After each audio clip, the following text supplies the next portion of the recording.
नमस्कार दोस्तों, स्वागत है आपका साइंस जर्नी में। पिछले कुछ दिनों से कुछ लोग दीपावली की अग्रिम बधाई व्हाट्सएप, फेसबुक, सोशल मीडिया से देते नहीं थक रहे हैं। इनमें से वो लोग भी शामिल हैं जिन्हें 50 से 75 साल पहले मंदिरों में न घुसने दिया जाता था, न किसी ब्राह्मण ग्रंथ को पढ़ने दिया जाता था। उल्टे वेद सुनने बोलने पे कान में शीशा पिघलाकर डालने और जीभ काट लेने की बात की जाती थी। आज वो भी अपना इतिहास भूलकर इस धार्मिक मानसिक गुलामी का हिस्सा बनकर रह गए हैं। आज शूद्र यानी ओबीसी की हालत यह है कि यह ब्राह्मण धर्म ग्रंथों में इन्हें शूद्र कहा गया, लेकिन ये खुद को शूद्र न समझकर अत्यंजों को शूद्र समझ बैठे हैं। अंग्रेजों की गुलामी से आजादी तो हमारे महापुरुषों ने इन्हें दिला दी, लेकिन इनकी हालत उस तरह से हो गई है, आसमान से गिरे और खजूर पे लटके। खजूर पे भी नहीं लटके बल्कि कचरे भरी खाई में गिरे। बस धड़ाधड़ दिवाली के मैसेज फॉरवर्ड करते जा रहे हैं। कुछ तो ऐसे भी मैसेज आए जिनमें लिखा था कि इस दिन राम ने रावण का वध करके अयोध्या लौटे थे, इसी खुशी में यह मनाया जाता है। तो कुछ इसे लक्ष्मी पूजा बता रहे थे। आज के वीडियो में हम यही चर्चा करेंगे कि ये जो कहानी दीपावली के पीछे बताई जा रही है वो कितनी सच है, कितनी गलत है, या भेड़ चाल की तरह सिर्फ एक षड्यंत्र का हिस्सा है जिसमें कि ब्राह्मणवाद ने भारतीयों को मानसिक गुलाम बनाने के लिए तरह तरह के काल्पनिक त्योहार बनाकर अंधों की भांति दौड़ाए जा रहे हैं। आइए सबसे पहले चेक करते हैं कि दिवाली का राम से कोई कनेक्शन है भी कि नहीं है। धार्मिकों का कहना है कि दीपावली के ही दिन राम, सीता, लक्ष्मण और अन्य लोग रावण वध करके तुरंत ही अयोध्या लौटे। इसी खुशी में घी के दिए जलाए जाते हैं। अब ये घी और दूध की नदियां बहाने की नौटंकी जो धार्मिकों के मुंह पे ही होती है, इसे सुनकर ऐसा लगता है जैसे दुनिया के सारे कुकर्म धार्मिकों ने ही कर रखे हैं। आज की डेट में इनसे सारे दूध की नदियां और घी की नदियां छीन ली गई है। बहरहाल मुद्दे की बात करें तो काल्पनिक महाकाव्य वाल्मीकि रामायण के युद्ध कांड के सर्ग 130 में राम के स्वागत के आयोजन का वर्णन उपलब्ध है। इसमें तो कहीं दीपक शब्द का एक बार भी उल्लेख नहीं हुआ है। राम आदि दिन के समय अयोध्या पहुंचे थे, अतः दिन में कोई दीपक जलाए, यह कहानी अपने आप में ही नौटंकी लगती है। और इसमें यह भी कहीं नहीं लिखा है कि रात्रि में दिवाली टाइप का कुछ आयोजन हुआ था जहाँ पे लोगों ने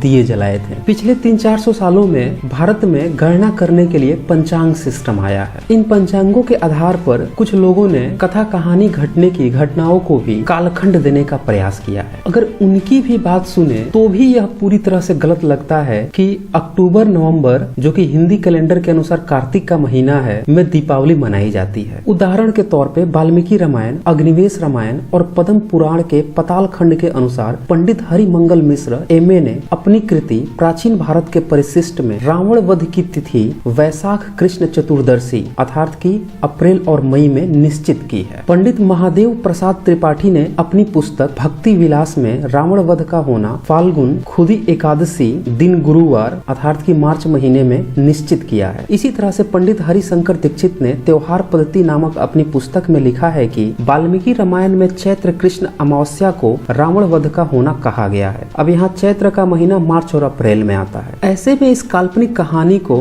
अक्टूबर और नवंबर महीने में जोड़कर देखा जाना अपने आप में हास्यप्रद है और सिर्फ ब्राह्मण धर्म की षड्यंत्र लगती है, जिससे कि भारत के बहुजनों को मूर्ख बना दिया गया है। सबसे खास बात यह है कि रामायण की रचना में बुद्ध का नाम आता है, अर्थात रामायण की रचना ही बुद्ध के काफी बाद की है। वाल्मीकि रामायण अयोध्या कांड सर्ग 109 श्लोक 34 में साफ तौर पे बुद्ध का नाम लिया गया है और इन्हें नास्तिक बताया गया है तथा इनका अपमान करने के लिए इन्हें चोर उचक्का भी बताया गया है। अब जरा सोचिए, रामायण लिखने का क्रेडिट वाल्मीकि को दिया जाता है और ये वाल्मीकि खुद को ही रामायण के नायक राम के पुत्र लौ कुश के गुरु बताए जाते हैं, जिसमें से कुश को भी पैदा करने का क्रेडिट इन्हें ही दिया जाता है। और ये भी कहा जाता है कि जब गर्भावस्था में सीता को जंगल में छोड़ दिया गया तो उसे भी इन्होंने अपने ही आश्रम में रखा था। तो अब जरा सोचिए, जब उसमें ये बुद्ध का नाम ले रहे हैं तो क्या बुद्ध के बाद राम, लौ कुश, सीता, वाल्मीकि थे? ये अपने आप में ही यह बताता है कि यह सिर्फ और सिर्फ किसी लेखक की कल्पना की उड़ान है जिसका सत्य से कोई वास्ता ही नहीं है। और इस षड्यंत्र को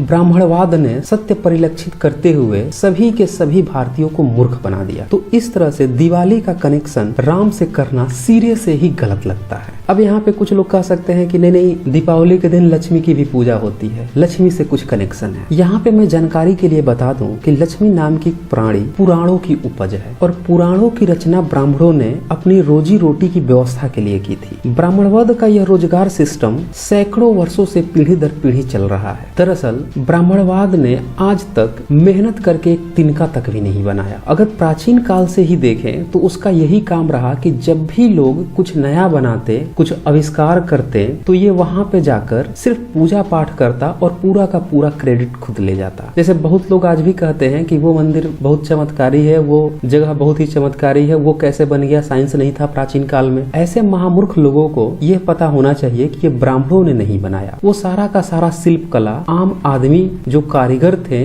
वो लोग बनाते थे, पैसा भी उन्हीं लोगों का लगता था। ब्राह्मण उस समय भी जाकर सिर्फ पूजा पाठ करता था। आज भी ब्राह्मण किसी भी साइंस के उपकरणों का सिर्फ पूजा पाठ करता है। जैसे हाल ही में इसरो में ब्राह्मणों ने रॉकेट की पूजा की थी, जो अपने आप में हास्यप्रद था। सारा काम साइंटिस्ट करते हैं और इनका काम सिर्फ और सिर्फ जाकर पूजा पाठ करके अपनी रोजी रोटी की व्यवस्था करना होता है, और यही काम प्राचीन काल से करते रहा है। जब साइंस नहीं था, IT सेक्टर नहीं थे, फैक्ट्री नहीं थी, किसी भी तरह की कोई मैन्युफैक्चरिंग यूनिट नहीं थी, उस समय भी ब्राह्मण पीढ़ी दर पीढ़ी 100% रिजर्वेशन के साथ अपने इस रोजगार गारंटी के लिए तरह तरह की कथा कहानियों का निर्माण करता रहा। इन्हीं कहानियों की उपज है लाखों करोड़ों देवी देवता। दिन रात मेहनत करने वाले उनकी खून पसीने की कमाई को कब्जाने के लिए इन पौराणिक कथा कहानियों के किरदारों का डर दिखाकर ब्राह्मण ने सिर्फ उन्हें दिन दहाड़े लूटा ही है। ईश्वर के नाम पर यह दलाली व्यवस्था लगभग सभी धर्मों में है। मुस्लिम भी आजकल मजारों पे चादर चढ़ावा कर रहा है। इससे साफ है कि त्योहार सिर्फ और सिर्फ ब्राह्मणवाद, मुल्लावाद, पोपवाद के बिजनेस मॉडल और उनकी रोजी रोटी की व्यवस्था रही है, जो अभी भी चल रही है। लक्ष्मी की पूजा लोग क्यों करें, इसके लिए उसके वाहन को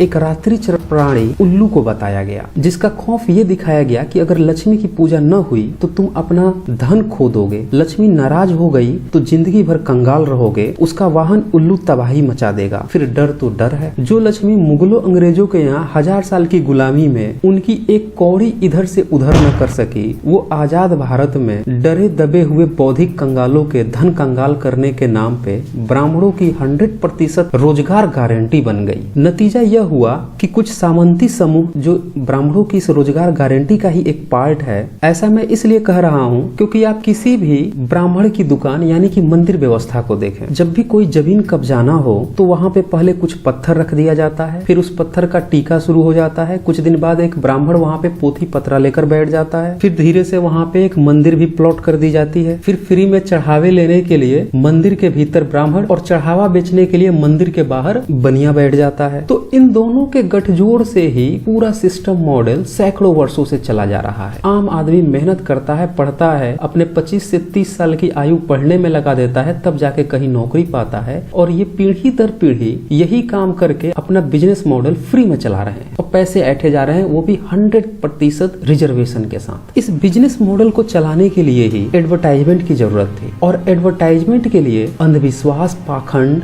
डर, देवी देवताओं का डर, लोगों का अशिक्षित होना भी जरूरी था। ये सारा मॉडल इसीलिए रचा बुना गया ताकि ब्राह्मणवाद का यह पीढ़ी दर पीढ़ी धंधा चलता रहे। इसीलिए सारे पौराणिक ग्रंथों की रचना हुई जिनका सत्य से कोई वास्ता नहीं था। इससे साफ पता चलता है कि धर्म सिर्फ और सिर्फ धंधा है। इस धंधे का खाद पानी अंधविश्वास, पाखंड, झूठ, फरेब, नफरत, कलह, हिंसा है, और त्योहार इसी पाखंड अंधविश्वास की सेल है। जैसा कि आप लोग देखते हैं ना, आजकल फ्लिपकार्ट, अमेजन एनुअल सेल लगाते हैं कि भैया आओ सामान ले जाओ। यही चीज त्योहार का है। चूंकि इस व्यवस्था में कुछ व्यापारी सामंती वर्ग को भी फायदा था, तो उन्होंने ब्राह्मणवाद के साथ गुप्त समझौते यानी कि उनके काल्पनिक देवी देवताओं के प्रचार प्रसार पे खुलकर एडवर्टाइजमेंट किया। वह अपने हर बिजनेस बही खाते में इसी दिन से शुरुआत करने लगे। शुभ लाभ, काल्पनिक गणेश, लक्ष्मी के नाम और अपनी दुकानों में लिखकर प्रचारित करने लगे, और इस तरह से 5% ब्राह्मण सामंती वर्ग ने अपने इस पीढ़ी दर पीढ़ी रोजगार व्यवस्था के लिए पूरे 95% भारतीयों को इस त्योहार नामक षड्यंत्र में अपने बिजनेस मॉडल के लिए धार्मिक कचरे के दलदल में ढकेल दिया। दरअसल ये सारी कहानी 200 साल के अंदर की ही है। अगर आप 200 साल से पहले के इतिहास को देखें तो वहाँ कहीं भी आपको दिवाली, होली, दुर्गा पूजा इस तरह का नाम ही नहीं मिलेगा। लोग जानते तक भी नहीं थे। जब अंग्रेज यहाँ पे आए, उन्होंने अपने स्कूलों में अपने फेस्टिवल्स तरह तरह के स्टार्ट कर दिए। उन्हीं की देखा देखी इन लोगों ने भी, जो भारत में गिने चुने कुछ नाम थे, जैसा कि हम जानते हैं कि भारत में जो सबसे पुराना मार्ग रहा है वो बौद्ध मार्ग रहा है, जैन मार्ग रहा है, तो उनके कुछ तिथियों पे और कुछ कृषक वर्ग की जैसे कि वो अच्छी तिथि मानते थे, उन तिथियों को कब्जाने के लिए उन्हीं डेट्स के नाम पे इन्होंने तरह तरह की अपनी काल्पनिक षड्यंत्र देवी देवताओं की कथा कहानी रचकर उन्हीं डेट को कब्जा लिया और उसी को आज हम लोग त्योहार के नाम से जानते हैं। और इसका फैलाव तो आजादी के बाद और तेजी से किया गया। जब विज्ञान की टीवी रेडियो लोगों के पहुंच में जाने लगी तो इसका उपयोग विज्ञान की बजाय इन धार्मिकों ने अपने इस धार्मिक प्रोपेगेंडे को फैलाने में शुरू कर दिया। उदाहरण के तौर पे बौद्ध मार्ग में ये कहा जाता है कि सम्राट अशोक ने ईसा से भी लगभग 250 साल पहले 84,000 बौद्ध स्तूप एक साथ बनाए थे और वहां पे दिए जलाए थे। हालांकि यह कहानी कितनी सही है यह सिर्फ मान्यता है, लेकिन यह बुद्धिज्म का क्लेम है और ये सत्यता के करीब भी लगता है, क्योंकि सम्राट अशोक बुद्धिज्म एक्सेप्ट करने के बाद से पूरी दुनिया में फैलाने के लिए जाने जाते हैं और इसमें कोई ताज्जुब भी नहीं होगा कि उन्होंने ऐसा किया भी होगा। इसी तरह से सिख गुरु भी इसी दीपावली के दिन मुगलों की कैद से आजाद हुए थे, तो इसलिए सिखिज्म में भी यह दिन अच्छा माना जाता है। इसके अलावे दीपावली का यह दिन किसान वर्ग में नए फसल के आने के बाद उसके अन्न को खाने के लिए भी जाना जाता था और इसीलिए किसानों के लिए आज का दिन बहुत ही महत्वपूर्ण था। जैसा कि मैंने बताया कि ब्राह्मणवाद का काम है जब भी कोई नई चीज हो या किसी दूसरे की कोई भी महत्वपूर्ण तिथि हो उसको कब्जाने का प्रयास करता है, तो ब्राह्मण ने यही किया। किसानों के नए अन्न को खाने के दिन को कब्जाने के लिए उसमें ब्राह्मण के द्वारा अनुष्ठान कराने के लिए अपनी फर्जी किताब मनुस्मृति में भी ब्राह्मणवाद घुसेड़ कर लोगों में डर पैदा किया। मनुस्मृति अध्याय 4 27-28 श्लोक देखें। अर्थात जो आदमी नवनेष्टि किए बिना ही नया अन्न खाएगा तथा पशु वध यज्ञ किए बिना नए पशु का मांस खाएगा उसकी दीर्घ आयु नहीं हो सकती। जो नवनेष्टि नहीं करता और पशु से अग्नि की पूजा नहीं करता, अग्नि उस व्यक्ति के प्राणों को खा जाना चाहती है। तो इससे साफ पता चलता है कि कृषक वर्ग के लिए भी यह दिन एक नए फसल के अन्न खाने का दिन था, जिसमें ब्राह्मण अपनी घुसपैठ किया, फिर डर दिखाया और वहां पे भी अपने द्वारा अनुष्ठान करने की बात किया, जैसा कि आजकल विज्ञान के युग में भी करता है। जब भी लोग गाड़ी खरीदते हैं, घर बनवाते हैं, उसमें उपयोग तो साइंस का होता है, लेकिन ब्राह्मण वहां पे भी घुसकर पूजा पाठ करा के पूरा क्रेडिट खुद को और अपने काल्पनिक देवी देवताओं को देना चाहता है। ये घटनाएं देश आजाद होने के पहले की थी, लेकिन जब देश आजाद हुआ, लोगों के पास अन्न यानी कि धान्य की बजाय धन की उपलब्धता होने लगी, तो ब्राह्मणवाद ने इस धन को लूटने के लिए अपनी रोजगार गारंटी त्योहार बना दिया। इन सभी बातों से स्पष्ट है कि ब्राह्मणवाद का भारत में योगदान सिर्फ भोली भाली जनता के बनाए जश्नों में घुसपैठ कर अपने काल्पनिक देवी देवता का डर दिखाकर उस त्योहार जश्न के पीछे फर्जी बेसी पैर की कहानी जोड़कर खुद के लिए फ्री में रोजगार की गारंटी लेना था। और दिवाली भी इसी षड्यंत्र का हिस्सा बनकर रह गई है। अब आप खुद तय करें कि दिवाली हर रोज